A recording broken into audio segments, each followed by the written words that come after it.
When someone you love tells you they will never be able to love you back, what happens? That response nearly turned into a nightmare for Scrappy. He had been telling himself for weeks that everything might change if he told Bambi how he truly felt. Perhaps she would grin. Perhaps at last she would see that their bond went beyond simple friendship. However, Bambi gave Scrappy an answer he never wanted to hear when he eventually had the guts to express his emotions. He was important to her. She held him in high regard.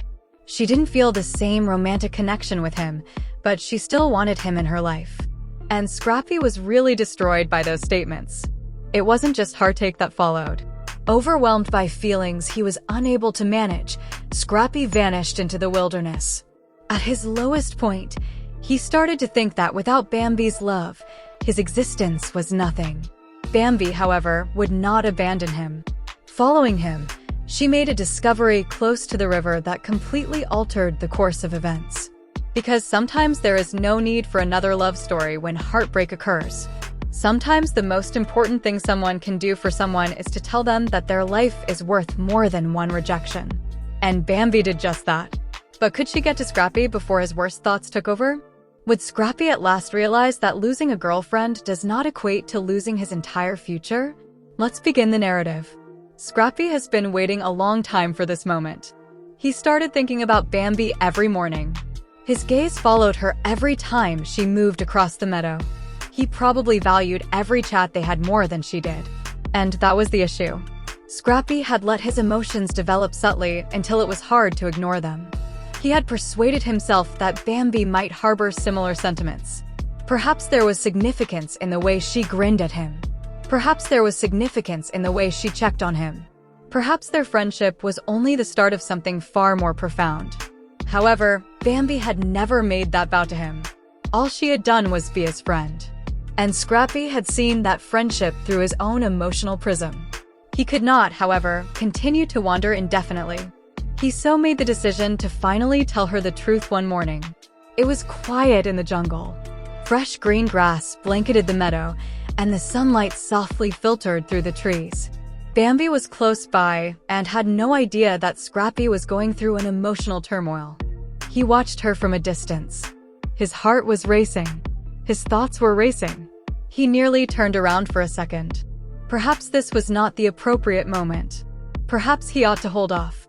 Perhaps he ought to conceal his emotions. But then he had another idea. What if he didn't tell her? He would wonder for the rest of his life. Scrappy inhaled deeply and moved in her direction. Bambi. She raised her gaze. As soon as she spotted him, her demeanor softened. What's wrong, Scrappy? You seem anxious. She had noticed, and that question nearly made him lose his courage. She could see he was troubled by something. Scrappy glanced at the floor, then looked up at her. Bambi nodded and said, I need to tell you something. There was a long pause until someone said, Okay, I'm listening. Scrappy was able to hear his own pulse. At last, he uttered the words he had been holding inside for a very long time. I cherish you. Everything appeared to come to a halt. Suddenly, there was silence in the forest. When Bambi didn't answer right away, Scrappy knew he was unlikely to get what he wanted. Bambi moved a little closer to him. Scrappy, she said softly. In some way, that made the situation even more difficult. She said, I really care about you. One of my best buddies is you. Scrappy's face shifted. He was well aware of the direction things was taking. However, that one word seemed to be a warning. I don't feel the same way, Bambi went on. Scrappy froze. He was unable to react for a few seconds. He had previously imagined being rejected. Imagining something and actually experiencing it are two different things, even though he believed he was ready for it. His heart fell. Bambi saw the agony on his face right away. She muttered, I'm sorry. I never intended to cause you harm. Scrappy faked a tiny grin. It's all right. However, it wasn't. Not yet, anyhow. He didn't want Bambi to see his eyes welling up with tears, so he turned away. She made an effort to comfort him. This does not imply that you are inadequate. However, Scrappy had stopped paying attention. His mind had already begun to bombard him with inquiries. What was the matter with him? Why was he insufficient? How come she was unable to love him as much as he loved her? The most agonizing question of all was whether he would ever come across someone who did. Bambi moved in closer. "Don't blame yourself, Scrappy." At last, he turned to face her. He started, "I just thought," but his voice broke. Bambi held out. "Maybe you felt it too, I thought." She bowed her head. "I can see why you felt that way. However, I was mistaken." Bambi said, "No. You're not wrong to want to be loved, and you weren't wrong to care about me." Scrappy dabbed at his face. "I simply don't know what to do at this point." Bambi's response was not flawless. No one was present. She was unable to instantly feel the same way about him. She couldn't assure him that everything would return to normal right away, nor could she make the rejection go away. She had no choice but to be truthful. She declared, "I still want you in my life. But if you need some space, I get that."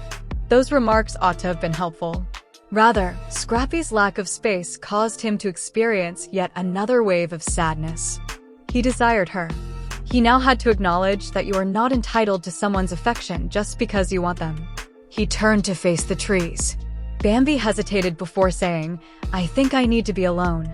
Scrappy nodded and asked, "Are you sure?" "I'll be all right." But he wasn't sure in his heart. He left the meadow behind. Bambi initially just watched him vanish into the trees. Although she accepted his plea for privacy, she was troubled by something in his look. He had not appeared irate. He hadn't appeared dissatisfied. He had appeared utterly shattered.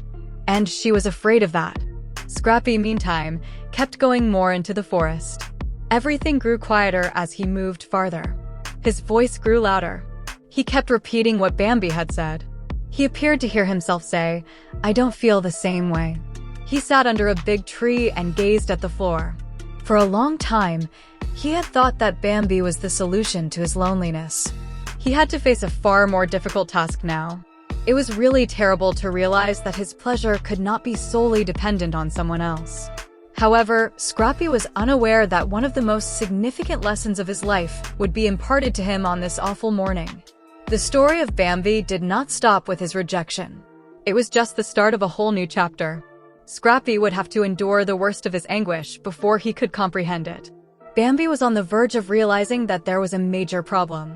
Scrappy continued to move. He was unsure of his exact destination.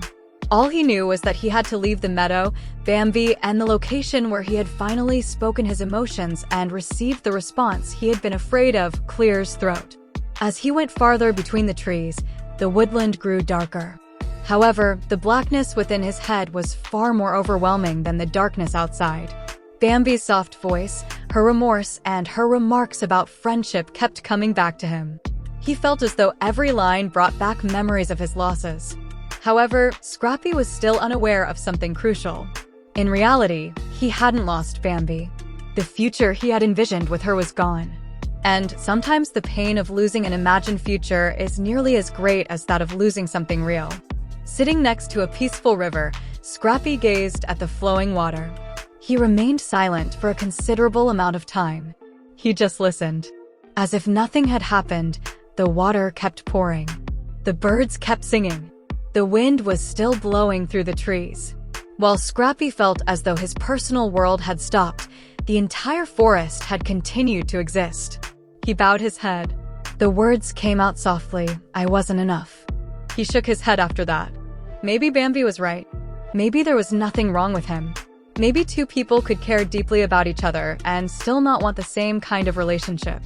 But knowing that intellectually didn't make the pain disappear. Scrappy was absolutely overwhelmed. His ideas grew more pessimistic. He started to believe that nothing would ever seem normal again. That he would be by himself forever. That no one would ever show him the kind of affection he desired. Scrappy eventually started considering suicide during his lowest point. He was afraid of that concept. Something had gone horribly wrong, and even he could see it. He was no longer just depressed. He felt overpowered. He needed assistance since he was in pain. But Scrappy didn't ask for it. Instead, he stayed by himself. Bambi started to worry at that point. She was thinking about him nonstop back in the meadow. She recalled the look on his face as he left. It hadn't felt quite right. She turned to face the trees. Scrappy. No response. She held out. Nothing yet. Bambi became more worried. She was aware that he had requested space, but she also understood that people occasionally want both space and someone to ensure their safety. She chose to follow him as a result. Calling his name, she cautiously made her way into the jungle. Scrappy. Nothing. She kept moving forward, paused and listened every few paces. She finally heard the sound of the river. Then she heard a different sound, someone sobbing. He was there when Bambi followed the sound. Scrappy sat with his head lowered next to the water. Bambi realized right away that he wasn't well. Scrappy. He raised his head.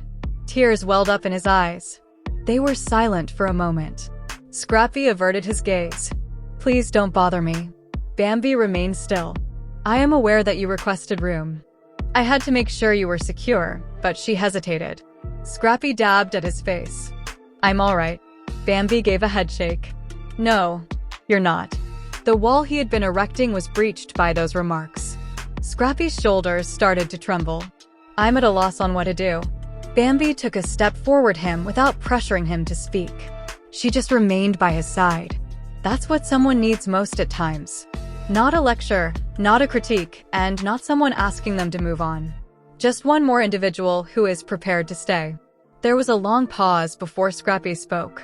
He inhaled and said, I thought if you rejected me, I'd be sad. Bambi listened. But I didn't realize it would feel like this. I feel like everything I wanted vanished in an instant, she whispered softly.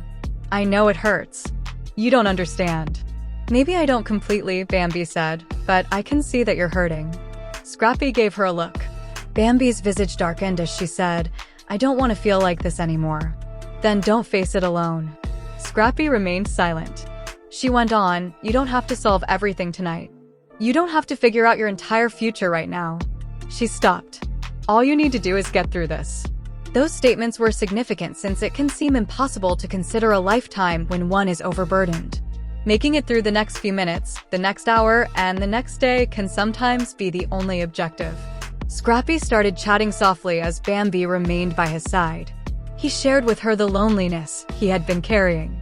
He acknowledged that he had interpreted her rejection as a reflection on his value. He had persuaded himself that no one would ever love him if Bambi didn't. Bambi subtly questioned the notion. Scrappy looked down and said, someone not choosing you doesn't mean you're not worth choosing. I wish I could accept that. He found solace in the statement, you don't have to believe it all at once. It's simply a little motivation to keep going, not a miracle cure or instant joy. Bambi pushed Scrappy to seek help from individuals he trusted rather than staying alone, since she understood that this was more than she could manage on her own. Someone who could support him during the emotional crisis was what he needed. Above all, he had to realize that he had more than one connection in his life. The hurt from the rejection was still there, but it was no longer entirely personal. At last, Scrappy acknowledged that he had been considering self-harm. Bambi remained composed. She didn't make fun of him. He didn't feel bad about her. All she said was that they needed assistance and that he mattered. Together, they made their way from the river to a more secure location where Scrappy wouldn't be by himself. That day, Scrappy gave himself permission to think that perhaps the suffering wouldn't last forever. Tomorrow can still be painful. The following day could also be painful. However, it might not one day. And he decided to move on based just on that probability. Scrappy had made it through the time when it seemed impossible to go on, but the heartache had not gone away. The more difficult portion was about to begin. Discovering how to live without holding Bambi accountable for his contentment. So Bambi might be interested in him. She could help him. He might continue to be friends with her. However, she was unable to alleviate his suffering. It would take time to learn that lesson. And Scrappy was going to learn that getting Bambi back wasn't the key to overcoming rejection. It was about rediscovering who he was. It was silent as we made our way back through the woodland. Although they didn't communicate much, Scrappy remained close to Bambi. Something had shifted between them as a result of their chat by the river. Bambi saw now that Scrappy was experiencing more than just disappointment. She felt unexpectedly responsible when she realized that he had been harboring a much deeper loneliness long before he came clean about it. She couldn't stop thinking about the moment she told him that her feelings had changed. Had she been too severe? Had she made a mistake? Then she recalled herself of a crucial fact. She had been truthful. Saying no wasn't unkind, and she couldn't make herself feel romantic just because Scrappy loved her. Honesty was actually more compassionate than lying. Nevertheless, Bambi was aware that Scrappy required assistance. She urged him to take a seat when they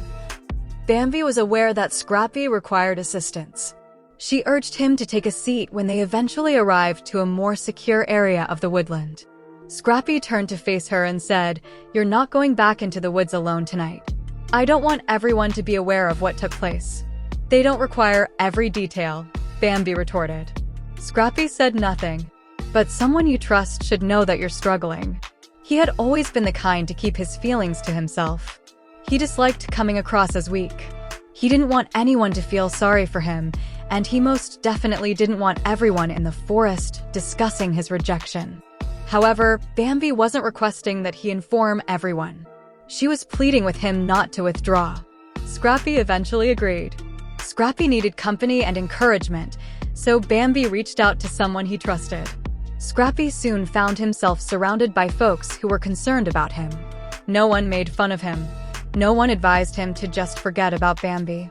No one dismissed his feelings as absurd.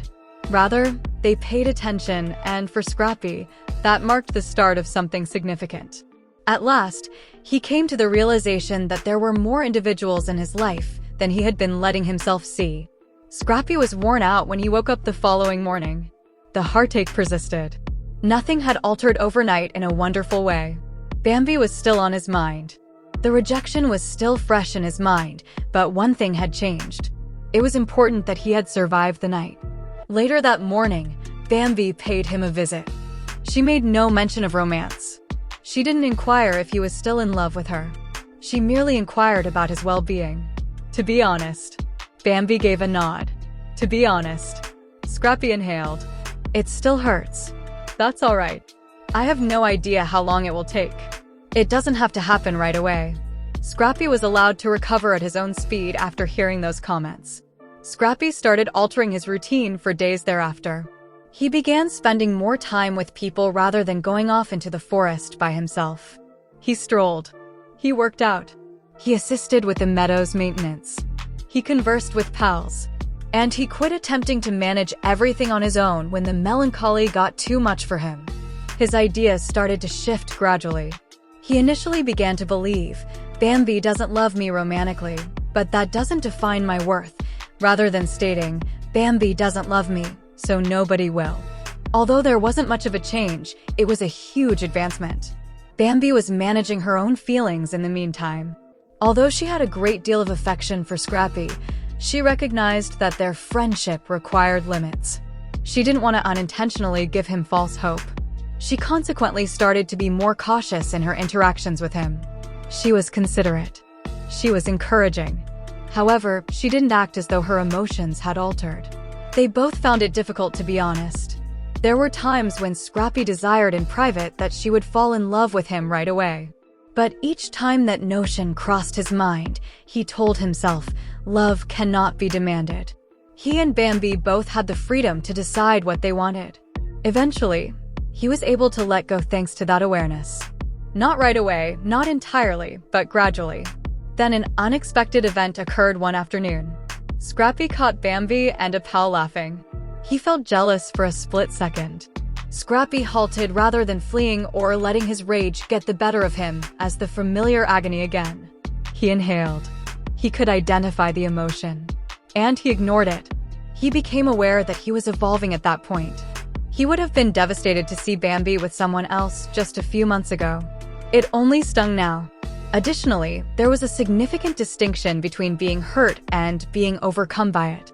Scrappy started to realize that healing doesn't entail never experiencing sadness again. It indicates that your decisions are no longer influenced by your sadness. Then Scrappy and Bambi had their most important chat. They got together close to the meadow where it all began. Scrappy grinned. Bambi was anxious as she said, "I've been thinking about what happened. Are you okay?" "I'm getting there," she said with a gentle smile. Scrappy turned to face the trees and said, "That's good." Bambi's eyes filled with tears as she said,